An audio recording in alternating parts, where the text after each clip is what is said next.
Om Sahanavavatu Sahanau Bhunaktu Sahaviryam Karavavahai Tejasvinavadhitamastu ma vidvishavahai. Om Shanti Shanti Shanti.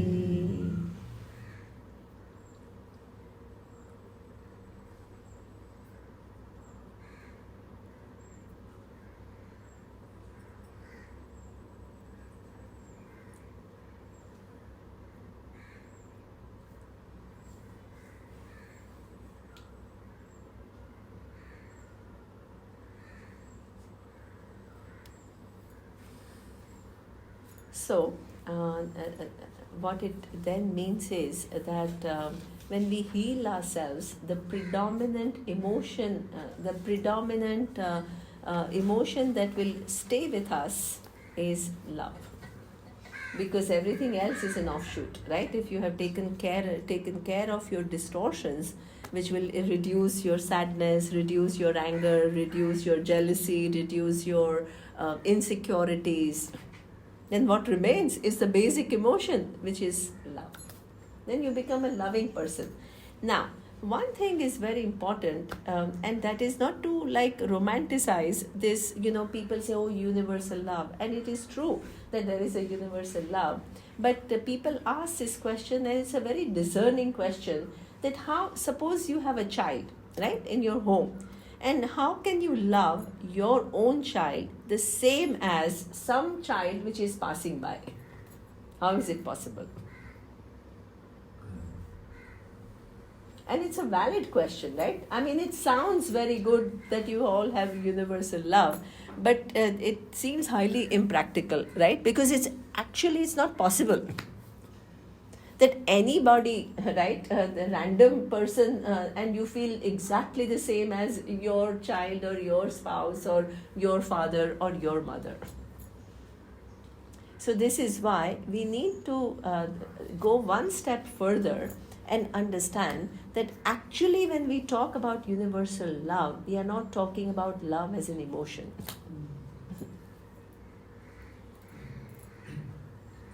What we are talking about is actually our understanding. And what is the understanding? All that is here is Ishvara. So that means we are not all separate beings. We are all a manifestation of one reality. Like from one clay, 1,000 pots come. But ultimately there is only one clay. There is no second thing. So that connection when you find with the universe, that is love. Otherwise, what happens is, this is a problem with Vedanta, that you still continue to live as a small human being, not connect with anything, and then expect one day something will happen and you'll be enlightened. Never going to happen.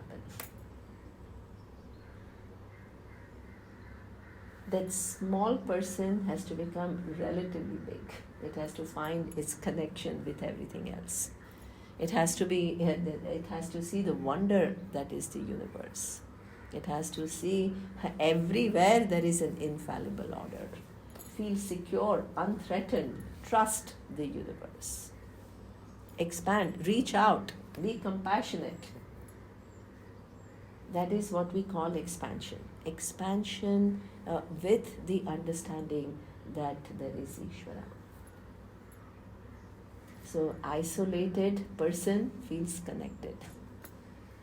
A dissatisfied person becomes grateful, gratitude. And a person who is just a consumer, who only wants to grab, becomes a contributor.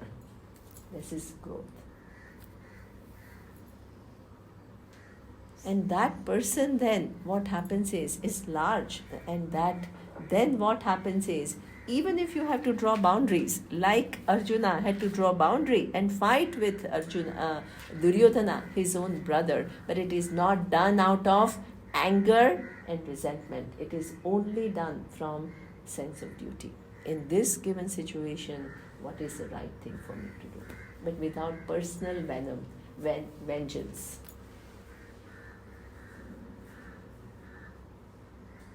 And just naturally kind, naturally understanding, naturally not judging, labeling people, criticizing. This is something that you have to become. And that is what your love is, what? Your understanding, which is expressing through your behaviors. So, for example, family. Yes. So every individual has very good connection with the family, and they, obviously, individuals are very loving and protect whatever. But between this person who's happy with this keeping this relationship, and then able to sort of listen everything what the pet family member want him to do or her to do. For example, like Gandhi's. So the child was going to learn, study in London. As a father, he could actually fail the child's demand to save the nation. But perhaps a few people perhaps do not want to go that direction. Is it right? Could he just say this person is small being, or is it okay? Is big being also able to just interact with the small things like that because of the child or because of your parents? Or is it just the being small? How do we know that this person able to, is it impossible to listen child's demand, or has to move on just like Gandhi did? Or, if the Gandhi accept the child's demand, then we could say he's not the big being, he's small being. Yeah. So basically, you didn't catch what she's saying. So basically what she's saying, she's again going back to the example that I gave, which is a little, that conflict that Gandhiji had between his role as a national leader and his role as a father. So now that he told his child not to go because he's starting a national movement, then obviously the child had resentment, right? And that they didn't have a good relationship. So the question then is, how do you kind of, I don't know what, but I think from what I understand is that how do you resolve these kind of conflicts? This is something that, so as I told you, that when you become not only responsible for your life, but life of many, whether it is a CEO of a company or it is a national leader. So what happens is there are different groups with different interests, and you have to take a call, and know whichever call that you take will definitely displease somebody else. This is part of the game, because it's not only you, and even within a family it's so difficult. Then suppose you become larger in your roles, where as a CEO of a company you're responsible for so many people, so many employees. As a country leader you're responsible for millions which are part of population. So that's why what is very important to understand is that this is why I love Vedanta, because there is no ideal. Do good to everybody, because sometimes it's impossible. And what is good, which you think is good, it may not, the other person may not perceive it as good. So you can't please everybody. So we are not here talking about not pleasing everybody, it's impossible. Secondly, that you get everything 100% right is also not possible. As I keep iterating. Why? Because in any given situation, there are so many unknowns. You can't control everything.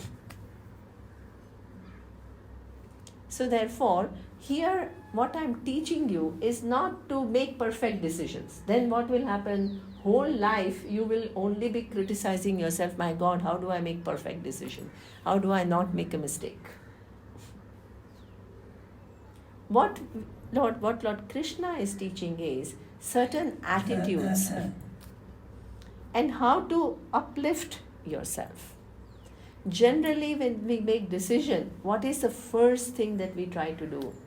Our own interest, protect our own interest. What he's asking us to do is, hey, that's a very base behavior. Uplift yourself.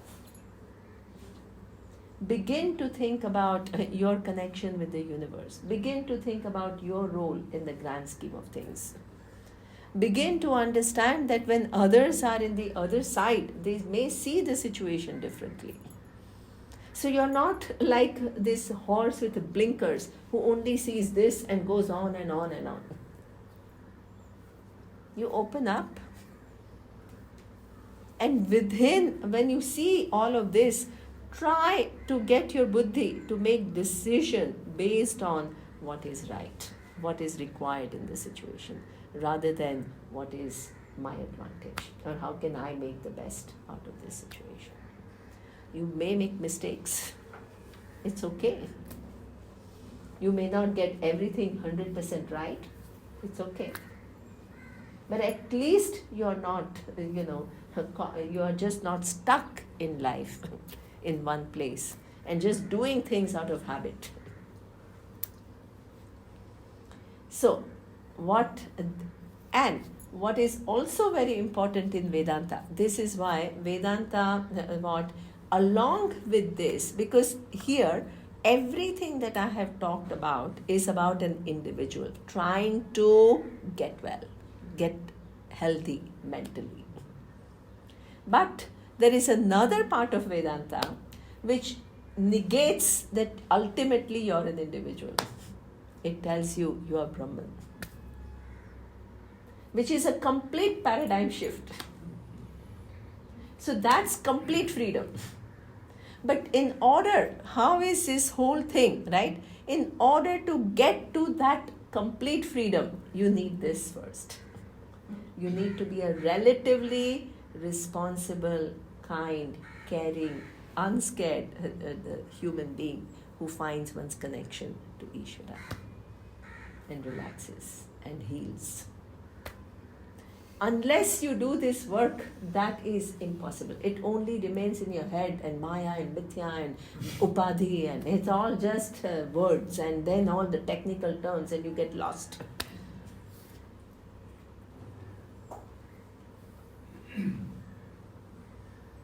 So that means the beauty in Vedanta is that nobody is expected to be a perfect human being because it's impossible. But that doesn't mean you don't try and you just continue to do everything out of habit. No. You have to evolve and become larger and more mature and more subtle, more refined, more intricate, more noble, more dharmic, more emotionally mature. And as you begin to do that, that final reality that you're free becomes much more accessible. So the final solution is not in making the individual perfect. The final solution is knowing your true nature. But for that, this relative thing you cannot ignore. I know people who have ignored this relative part and they are lost in life. In the name of Vedanta and all these Brahman and all, they are just cuckoo.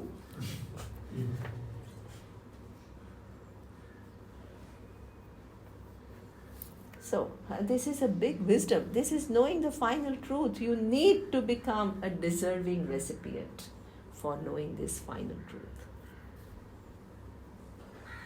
A confused, a disappointed human being doesn't magically know the truth. It's not this.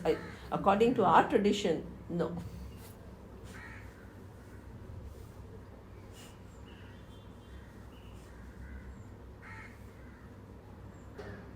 So this is why what we do need to do is make the journey enjoyable. Don't put pressure. Growth is something which is necessary. Enjoy this process. So Swamiji used to give an example. Suppose you are in Rishikesh and you are by the banks of Ganga. Now you want to go to Kedar, which is in the hills, in the Himalayas, 13,000 feet above the sea level. Huge, up in the mountains. Now, suppose, right, in those days, it's an old example, you don't have a car, you don't have a bus, so you have to walk.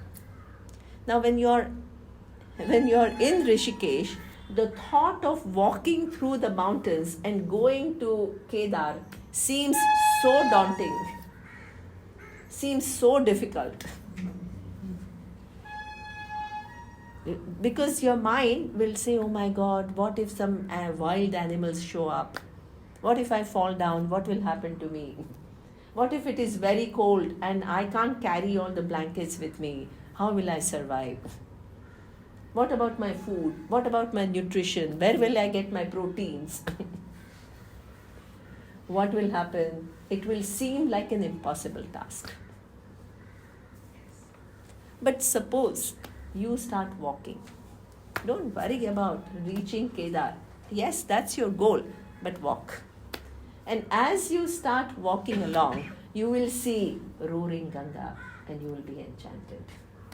You will see beautiful tall trees and you will be in awe. You will see the simple village people who are willing to share whatever little they have with you and take care of you, and your heart is full.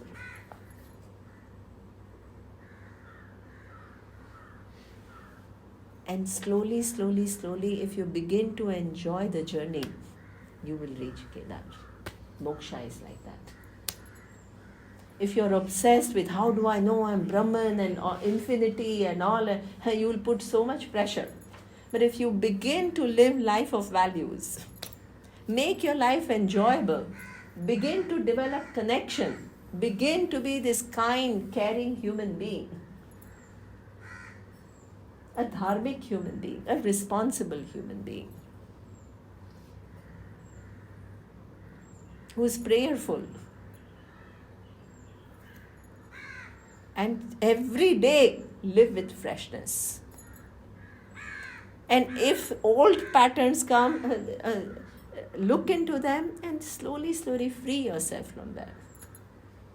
What will happen is, one day you will, in fact, if you really take Vedanta and the study seriously, both parts, one is called Yoga Shastra, the other is called Brahma Vidya.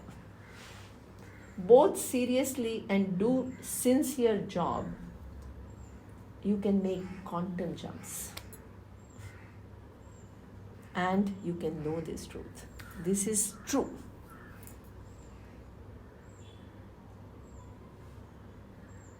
You know, when I met my teacher when I was 22 years old. And I was just just normal young adult. I had no clue about, generally, quite successful, but no clue about anything, right? Little arrogance, all rubbish. And then when I started getting interested in the teaching, and I saw the beauty and the profundity and I saw the truth in the teaching, I was attracted by it. But I asked myself, my God, with me, how long it will take for me to actually understand this? It seemed like an impossibility. But if you are sincere, and if you work hard, and if you are, don't escape life through Vedanta. Start living your life with a certain, wisdom. And really expose your mind to this, the bigger picture, and think about it sincerely. And see what kind of doubts you have and how to resolve those doubts without pressure, without this thing. you really can make quantum jumps. The first time Swamiji told me you can start teaching, I felt, how can I teach?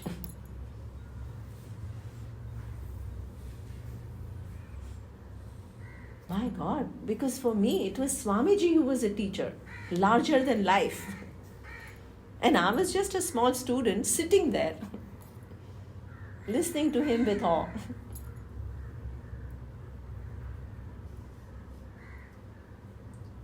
And then he told me something very beautiful. He said, you can start teaching, but don't start thinking that you are this great jnani. Start teaching with all your sincerity. And tell yourself that by teaching, you will expose what you know to others. And they will ask you all kinds of questions based on what you are saying. And it will allow you to improve. It will contribute to your own clarity. So that means you are thankful to your audience for coming and listening to you and asking questions, so that what only by this process you can actually learn more.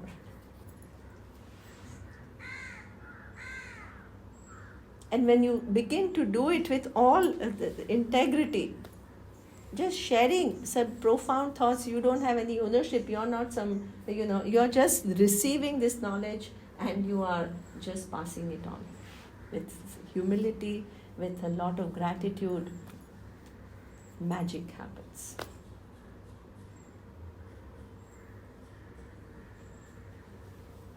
So this is why the more and more you don't live from your own mental habits of creating your own images and creating your own whatever, and live from the truth, even in simple things. You will see what the grace of Ishvara can do to your individuality.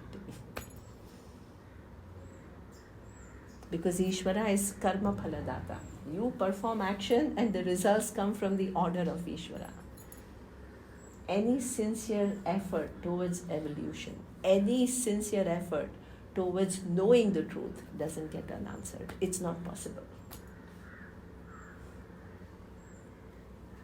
And it's powerful. So this is how we all have to really don't worry about when will I get moksha, when will I not get moksha, how will I be this perfect person. These are all our pressures. Just really be alive to the teaching. Every day try to live your best. And continue the journey. And make it enjoyable. Make it, every time you shed your confusion, your ignorance, life becomes that much easier and that much more enjoyable. Then you're generally a cheerful, enthusiastic human being, not a heavy human being who's like, no. So enjoy the journey. Is living moderately another value? Sorry? Living moderately. Moderately. So, as I told you, it's a very interesting thing because unfortunately, this is a problem in some ways, and that is. Yeah, I'm a bit. You're uncomfortable, I can see that. Because the fans are too fast. Fast? Oh, Yeah, and my body is a bit damp, a bit wet, and I get freezing cold. En it's also there, this one. Zou je die ook wat lager willen zetten? Thank you.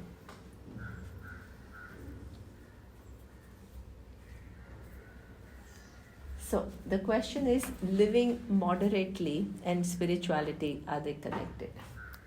So, there is somewhere this notion that a spiritual person is living a very simple life.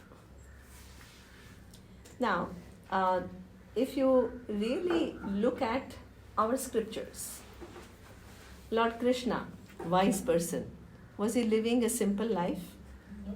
No. He was in a palace. He was living in a palace. And he was dressing so well. He was so attractive. Beautiful clothes.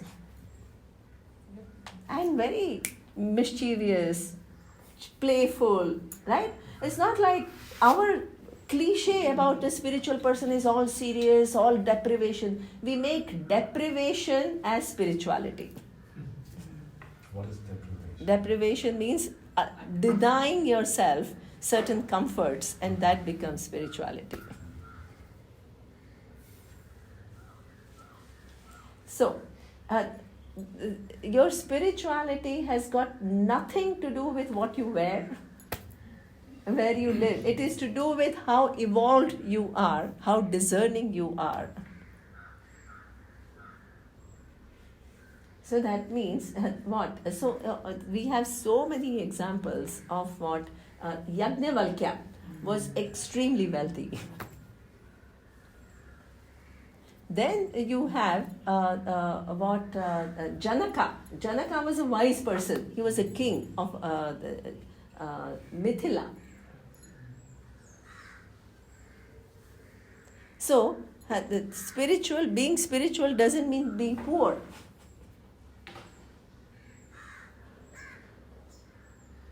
What it means though is two things, very important. Making money is not your primary goal. If money comes as a blessing, then you can enjoy it.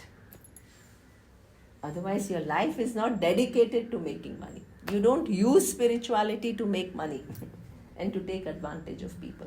That's a problem. And you do not cheat others to make money. Dharma. Every time, please understand this, it's very, very important. You are doing something right. Ishvara will bless you in form of what? Better living conditions, more cheerful mind. These are all the gifts giving you a feedback about how you are living your life. So blessings will come. That's why we don't reject the blessings. But what we do is, whatever those blessings are, we use them responsibly. So one day, somebody asked my Swamiji a question, right? And this is a typical mind, right? Spiritual means you have to live a very simple and moderate life and life of denial. So somebody in a big hall, right, asked Swamiji that, Swamiji, you are teaching Vedanta and you are such a big teacher. So why you are traveling by Mercedes Benz?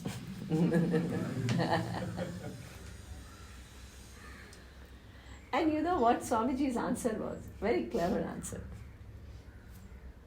So he didn't try to be defensive. He didn't try to be, that, but I have this passion and whatever.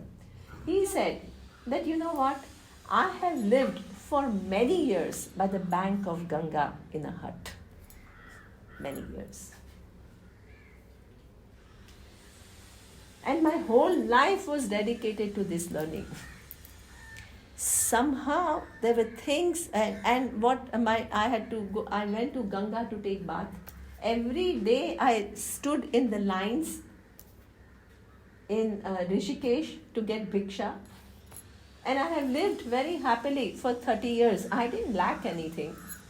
But now the circumstances have changed where somehow in the order of Ishvara, I have to travel around the world and make this teaching available. That's my role. I didn't want it, it just happened. One thing happened after the other. Now I'm getting old, I have a back pain. I have to take care of myself and drive in a comfortable car so I can do my job well. If I am just in my kind of a romantic idea of spirituality, and if I deny myself this comfort, I will not be able to reach out to so many people and and make a difference in their life. So he said that I didn't even buy this. Somebody saw that I was traveling tirelessly to teach Vedanta, and they told me that Swamiji, now you're getting older, this is my gift to you. They reached out. Compensation for all his contribution. And then he says that, and I took it, why? Because it will allow me to do what I have to do, if I take care of my health. Then he said, if you have any better solution to, drive comfortably, so that I don't harm myself, so that I can do what I have to do, you tell me, I'm open to it. Objectivity. I tell you, for me, this is something which is so important. It gives us such important lessons about what is spirituality. It's not about deprivation, it's not about denial, it is not about giving anything up. It's just about that lucidity and objectivity of what is important in life, pursuing it and receiving as a compensation as you align to the order of Ishvara. As you become a seeker and you begin to evolve, Ishvara will compensate you. There is no doubt about it. A wise person, if you understand law of dharma, can the wise person be suffering or not comfortable? That would be a bad order of Ishvara. Wise person is taken care of by Ishvara. The example is King Janaka. King Janaka. King Janaka Yeah. lived a very, very dharmic life. Extremely dharmic life, but he was a king. He didn't have to give up his palace.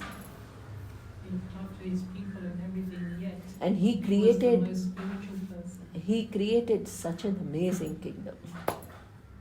And Swamiji, with his tireless effort, traveling in one vehicle, he says, I don't think that, Mercedes-Benz is a symbol of my status. That is a problem.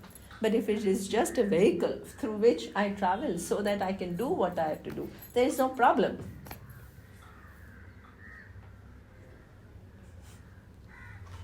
So that means, what is spirituality? That's why that vairagyam. Neither you are running out of after it and making it the final goal, nor you are shying away from it.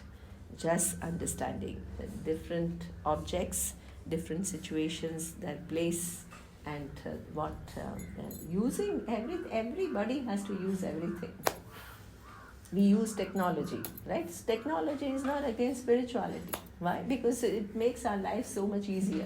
Sitting in your bedroom, you can hear somebody who's in Australia. Amazing.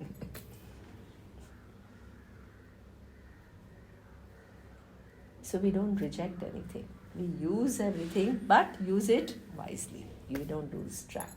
You don't, things don't become, those things are just means. They don't become your priority. So, yes, spirituality and living life of moderation. In one hand, in terms of your attitude, yes, you're not chasing it. But in terms of how you live, it's not denial either. It's very important to understand that. Otherwise, everybody, now this is something that we all have to understand. And this is so important, that certain things we have to get it right.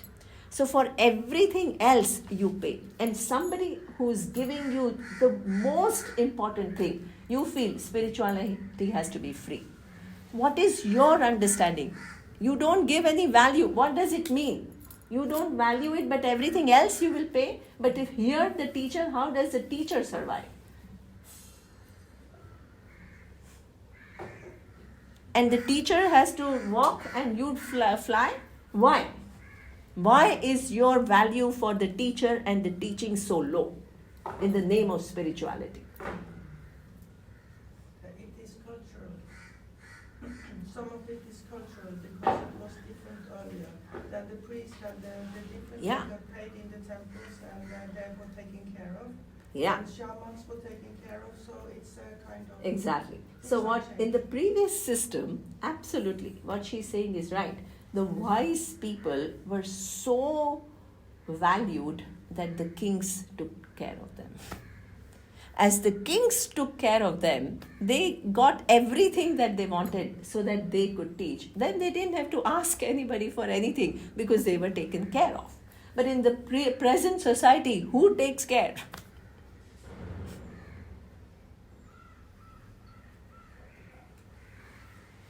Only those who value the teachers. They have to value the tradition. If you value the tradition, you have to, if you want to continue the tradition, you have to support people who have pursued this knowledge and who are sincere and who are making an effort to share it with somebody. It becomes our responsibility. When I went to Swamiji's ashram, and this is the truth, I was just a student in New York. And you know how, as a student in New York, you don't have some huge budget. And, you know, because ashram had donors, so they were donating, right? And somebody is paying. No, nothing comes free. But I could have easily not paid anything. Easily. Because I can always say I'm a student. But every time I felt that, you know, I have to give. Why? Because this person who's making such a contribution to my life, I can't just take it and then take it for granted and let somebody else pass on the responsibility to somebody else.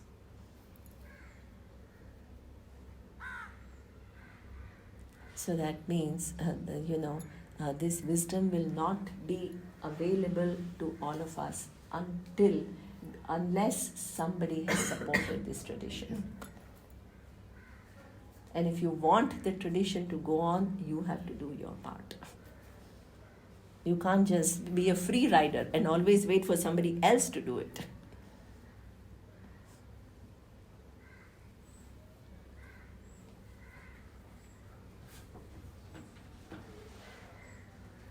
This is one thing that I also want to talk about, and this is very, very important for all of us. And that is about the priest in the temple. So a lot of people used to complain to Swamiji, and they used to tell Swamiji that, Swamiji, we don't like to go to the temple. So Swamiji said, why? He said, because the minute we enter, the priests are only looking for money from us. The minute they see that somebody who has a little money has entered, and not just a local person, then they'll find a way, they'll say, come, I'll give you a darshan, and then I'll do a little puja for you. And they actually only want money from you. So we are disgusted. We don't want to go to the temple. You know what Swamiji's reply was? That, do you know, before you become a priest in the temple, you have to undergo an education. You have to go to Vedic Pathashala. And Vedic Pathashala, where they teach you all the mantras and the Sanskrit and everything, how many years you have to study? For 14 years. And what is a life in Vedic Pathashala? You have to get up at 4 in the morning.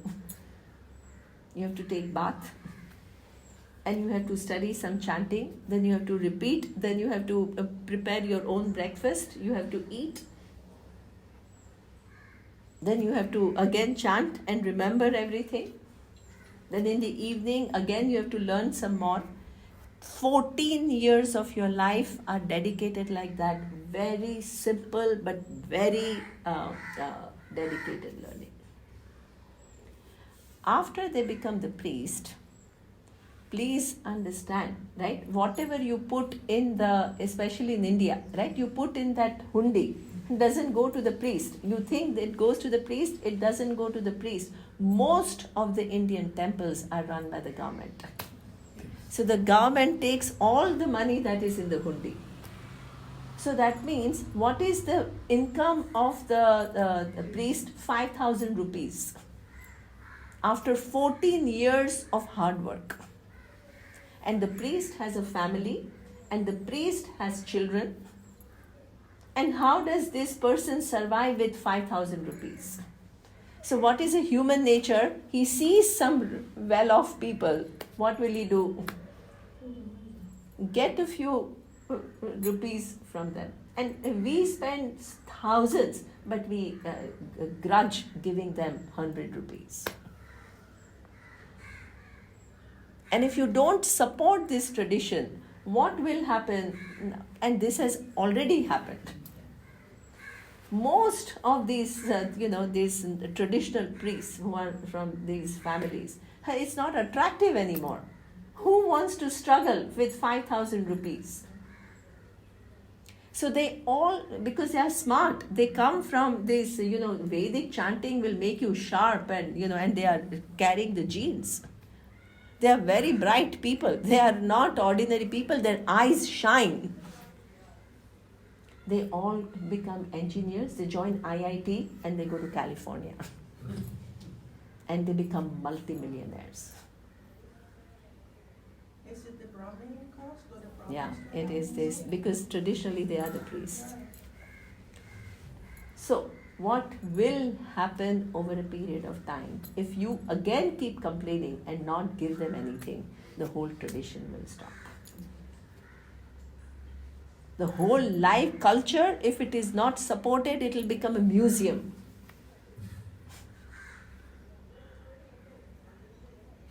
Any important tradition, anything profound, it is responsibility for all of us to support it.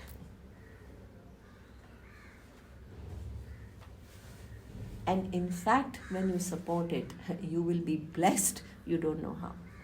I didn't have to struggle for one day when I decided to give up my job and I started teaching. Why? Because when I was only a student, I gave. I gave with open heart. And then it comes back. And don't think that it goes. This is order of Ishvara. When you recognize something which shines and you support it, you are blessed in return.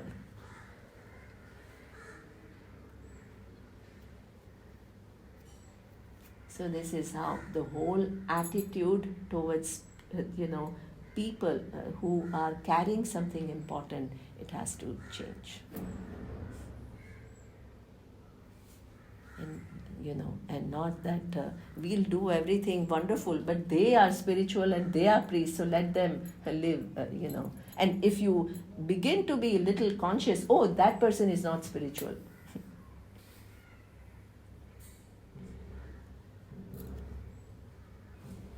What happens to this priest or the guru who abuses his position? That is a problem. That is very, very important, right?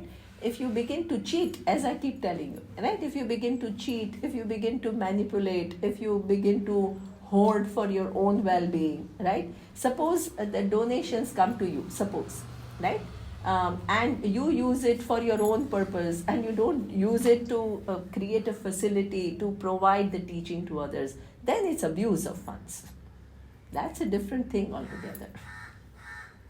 Then we have to be careful about that. That's why you have to be discerning. Even Danam, as I told you, who do you give to? Discrimination a little bit. But this whole thing of, free riding is not and not only free riding, but also then judging the other person. That, oh, the priest is money-minded. Hey, he's surviving. He's trying to survive. Imaji, Vedanta teaches us to find our own way in life to moksha. On the journey, you are doing your duty in giving. Then you should not be judgmental. Because you've done your duty with your own heart and given. How that is spent is not because your journey is different. Their journey is different. If they are doing what you are saying, taking it and abusing it, isn't that part of their journey and should we be saying, oh, I can't because So, see, the position is slightly little more nuanced, right? That you are right. That when you give with a good heart, it's your journey, and what that person does is their journey. But it's not as simple as that. Why? Because there are times that you can take some precaution, and some precaution is good, right? Reasonable precaution, right? What does it mean? Suppose you give money to somebody and that person is an alcoholic. You see what I mean? And then that person is going to use that money to, just go and drink and waste it away. And on top of that, being drunk, beat up his wife and children. Then you can't just say it's his journey, right? You have that discretion and you have to do little, some discrimination is required. This is why in Bhagavad Gita it is said, apatrebhyaha, that is tamasik dana. When you give to a person who is a non-deserving person completely, then that little discussion is necessary. So this is why what Swamiji was saying, and this is what also something that suppose in the name of this donation, if it is going right to fund terrorist activities, you can't give, right? I mean, reasonable precaution. You are not going to be able to find out about everyone in detail, but you can't just be totally indifferent to that also. It's important. No, it's quite true. So in UK, a lot of, I'm not going to say them and him and all that, because certain ethnic groups would collect funds in terms of donations for an earthquake or disaster, but you know that it is not going there. particular No. thing, Yeah. and it's going somewhere else. Yeah. And therefore, Then you have no to discern obligation. and say, no, Yeah, so discerning. No, exactly. Then find some other. empty, but Yeah, I don't think it's going Yeah. to the right yeah, position. absolutely. So some discretion is necessary for everything in life. Some discretion is necessary.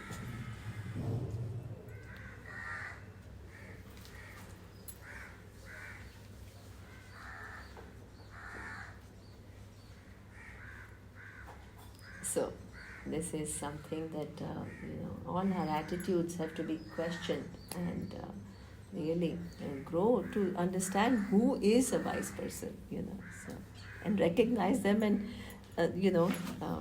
benefit from them.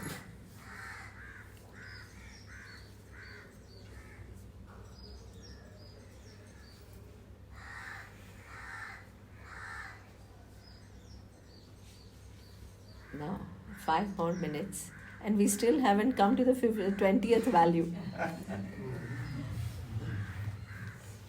So, I think I cannot start. Maybe, do you mind if tomorrow morning one class we do on the last class? Yeah. And 14th, by the way, is an extremely auspicious day. It is Uttarayanam. oh yes. What's Uttara? Uttarayanam is the sun moves to northern hemisphere, right? And it's supposed to be extremely auspicious day throughout India. In different states, we all celebrate differently. In South India, Pongal, right? It's a new year. Yes. And in North India, Apadu Uttarayan, kite flying, and so it's a very auspicious day. So let's not end today. See how I was planning to end today, but it didn't end. So we end tomorrow morning, which is a very, very important day, very beautiful day. So we'll do one class or whatever, at least morning session, and then that's it. 10 o'clock. 10 o'clock in the morning. And And this afternoon is a feedback session. What I want to do is, just 5 minutes are remaining, and what we will do is, I will repeat the values in kind of a tune, and you try to repeat after me. Right? Amanitvamadambhitvam ahimsa kshantirarjavam acharyopasanam shaucham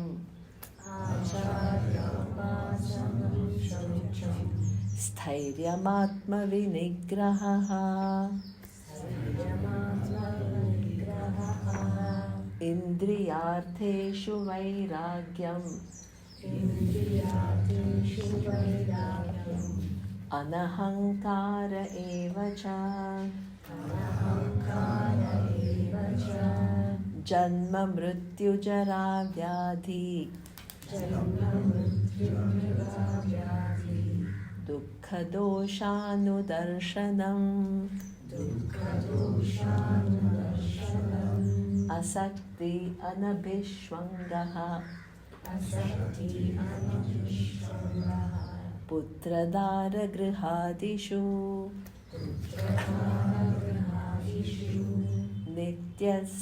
नित्यसमदचित्तत्वम्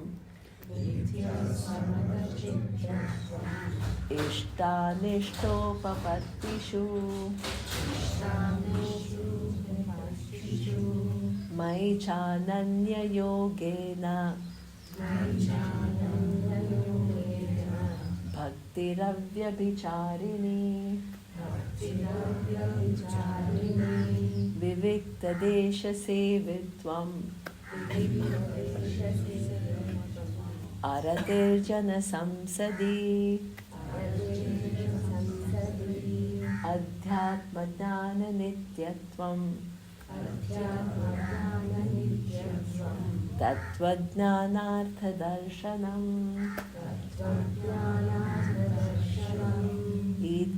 इति ज्ञानमिति प्रोक्तम् अज्ञानं यदतोऽन्यथा. These are the verses. To record it, so now time is up, but will you do it one more time? We'll do it Yeah, one more yeah, time. please. We'll do it tomorrow morning. Yeah. Tomorrow morning is a very auspicious time, so we'll do it tomorrow. This is all we have studied. And can we have the text also? You have the text. Yeah. Yeah. Oh, yeah. You have the text. Yeah, we can. I have make sent you the decisions. text Yeah, way before the Yeah, retreat. I sent it to everybody. Everybody. So we can look for it and then have the listens tomorrow morning. Yes.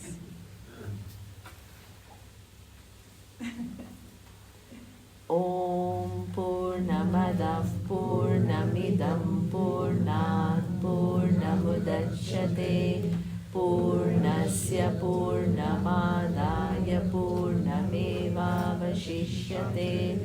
Om Shanti Shanti Shanti.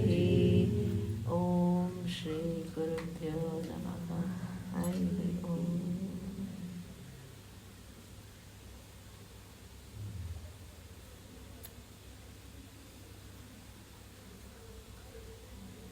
What I found very amazing is when everybody was chanting, people were smiling. I loved it. Nice. These are Krishna, Lord Krishna's words coming through your mouth. I have an announcement. Yes.